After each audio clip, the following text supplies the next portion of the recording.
And welcome to Rauta's very last 85 this year. That is 5 different bands, 5 different releases, and also different styles. This is kind of an interesting pile what I have here because all of these bands come from different parts of the world and have very different kind of music to offer. But I'll guide you through with this one. These are all quite older ones. I think the freshest ones are like as old as 2018. So there is that. But once again, going through in alphabetical order and try to present you some of the bands here and tell you about their music.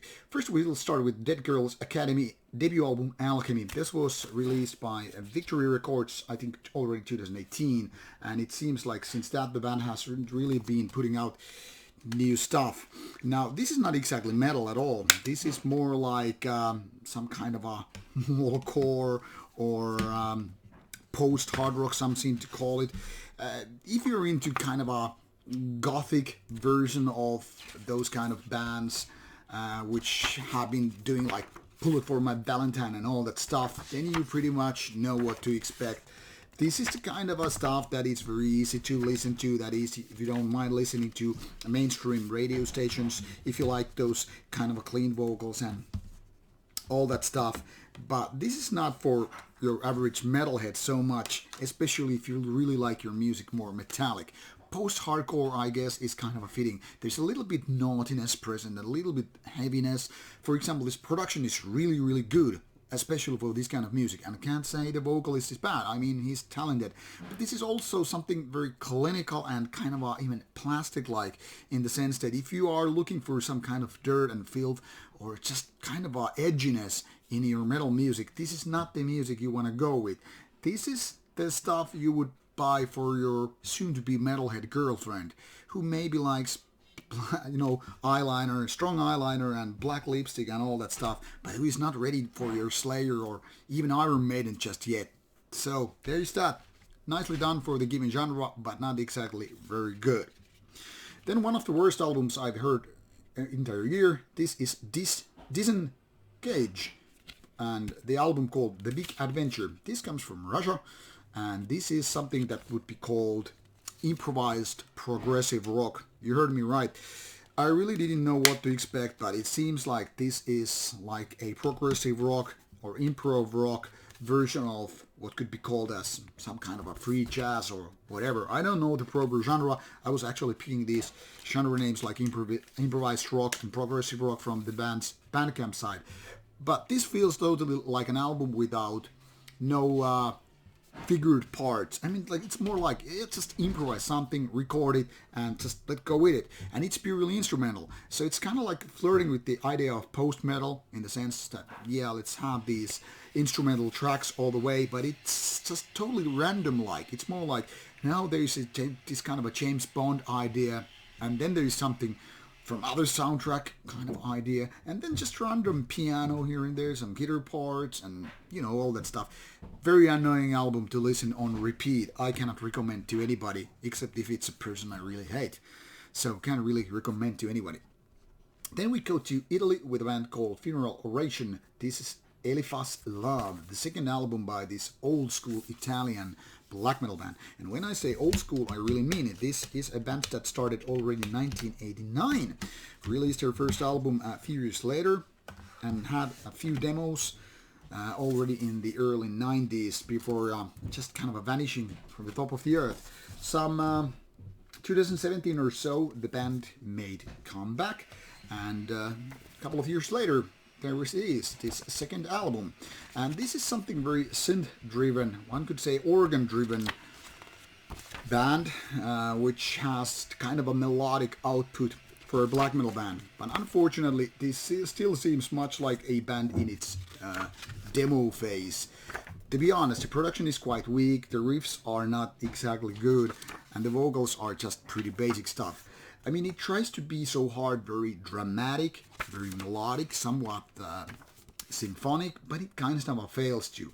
Now, this dramatic part is something that I can pretty much agree with because of these use of these organs. So there is this kind of a old school symphonic black metal, even before symphonic black metal came to be, kind of a feeling.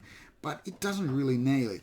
And I think the main thing is the synths are too much dominating the whole music here, and unfortunately the guitars don't really save the game. So while these guys could have something going on, I think the too long break kind of distracted them and made this, well, band a little bit like mediocrity, unfortunately so. Then, totally different style, we go to United States of America with the death metal legends Jungle Rot.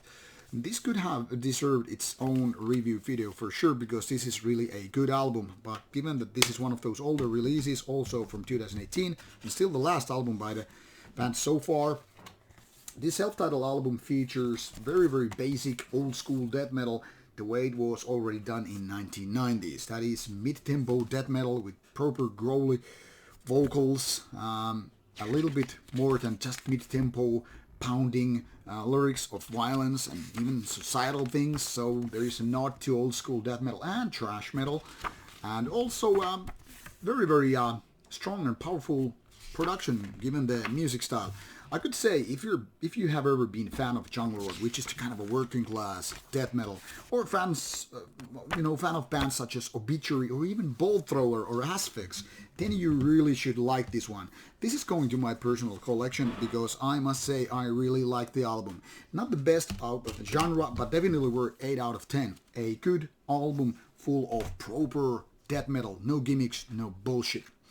And the last album on this Indie 5 comes from France, yes, and this is also of some kind of a Celtic background, but this style is not raw end of black metal, but the kind of a melodic black metal with some kind of Celtic roots, also Brittonic roots, and the style is actually quite good.